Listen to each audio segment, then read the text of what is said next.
Hi everyone, it's Evangeline here at etrailer, and today we'll be taking a look at the Kuat Transfer V2 2-bike platform rack right here on our 2022 Chevrolet TrailBlazer.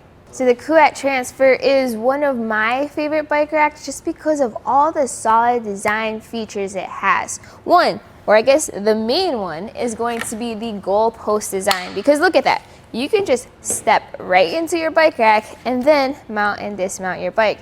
A lot cooler too when you get up to the 4-bike version, because then it's so much easier to mount, dismount your bike, and just get access to that whole area. So what we're gonna do today is we're gonna take a look at this bike rack, but focus on how it works with our Chevrolet TrailBlazer, just to make sure it's the right fit for you, your bicycles, and your vehicle.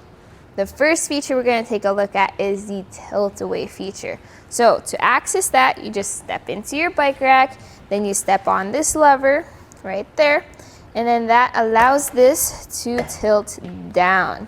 Now it doesn't have that deep of a tilt compared to some other bike racks, so let's see if we still have clearance. Now our TrailBlazer has a really short hatch, so we do have plenty of clearance between our door, our pedals, our handlebars, allowing us to get into our trunk and grab whatever we need.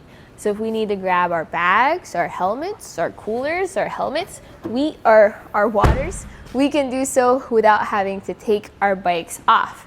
And then to bring it back into place, we just lift it up, it snaps on into place, and you're ready to hit the road. So this has a weight capacity that is different depending on which Kuat Transfer version you have. So there's two versions.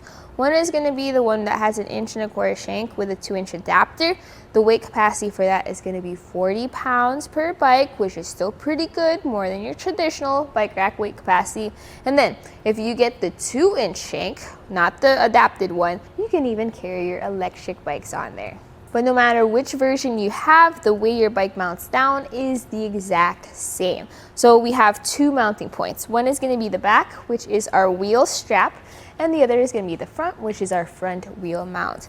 I like pretty much any bike rack that has that front wheel mount just because it's so convenient.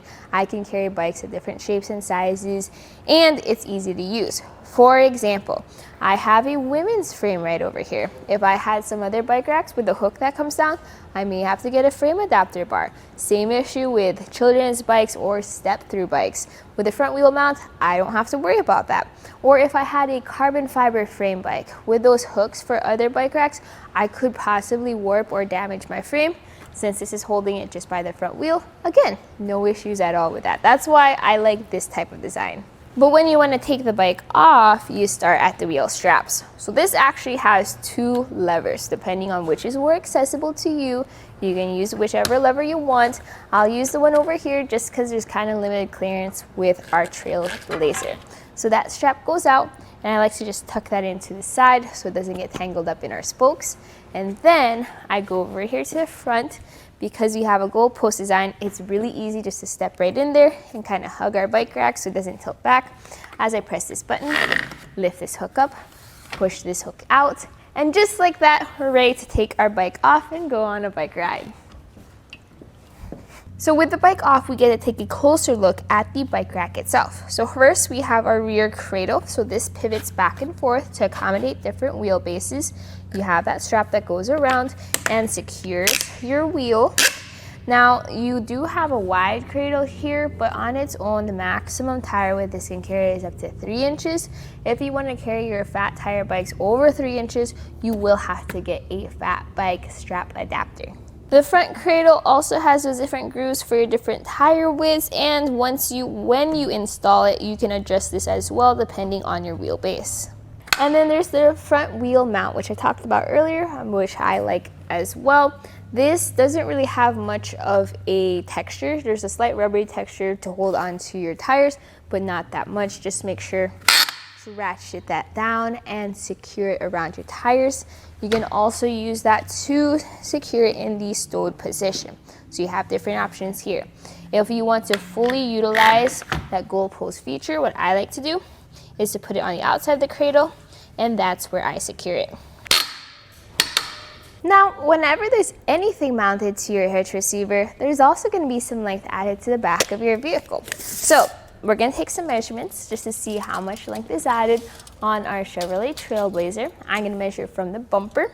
So the furthest point of the bike rack right over here, it sits at 33.5 inches. So that's a measurement to keep in mind whenever you're backing into your garage or trying to park into a really tight spot. Please don't forget that you have both a bike rack and bikes behind you. Looking at ground clearance, that's going to be measured from the end of the bike rack right over here to the ground, and it sits at 17.25 inches. Now compare that measurement right over here, and that sits at 10.75 inches underneath the shank. So ground clearance is important. Whenever you go up steep inclines like your driveways or hills, your front will go up, your back will go down, and you just want to make sure that you're not hitting the ground. Now the ground clearance here isn't that impressive actually, especially once you get to the 4-bike version. You might want something that has a little bit more shank rise, like the Hollywood Rack's Destination Bike Rack. But for a 2-bike rack, it still has enough shank rise where your bikes are a little bit higher up off the ground when you go up those inclines. So we talked about how the bike looks when it's folded down. So now we're going to bring it up into the portable or the compact position. To do so, there's going to be a lever right over there. You can either reach over and just press on that lever or just press on it with your hand. There we go. So now with it folded up, let's take some measurements. Closest point looks like it's going to be from the bumper to that front wheel cradle, and we have about 3.5 inches of clearance there. So plenty of clearance, not getting any closer than that. Let's take a look at the length now added. So that's going to be from the bumper, and the furthest point is that foot lever there. It sits at 12 inches of length. So a big difference compared to when this was folded down. You'll definitely want it in this position when you're just planning on driving around town and you're not planning on taking your bikes out, but you also don't want to take your bike rack off. But what's it like living with this bike rack behind your TrailBlazer? First off, notice how our rear window is completely visible, which is great because then you have that full visibility out of your rear window or your rear mirror. Your taillights are also open and visible. Now, one really cool thing is, since this does have a goalpost design, it gives you the best chance out of the other bike racks for clearance with your backup camera. So let's take a look at that. Our license plate sits right over here. Our backup camera sits right above our license plate. And we do have this opening. It's kind of aligned with that arm, but what's really nice to see is it's mainly visible. That way, whenever you're backing up or if you still want to utilize your backup camera, this goalpost design will be your best bet. Now, there's also another security measure in here, which is a special hex tool, and that has a special cutout in there so you can't use any other hex tool.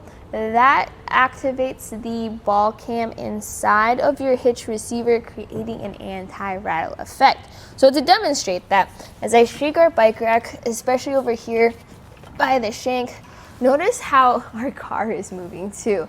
That shows that it's a pretty secure fit between the adapter and the hitch receiver.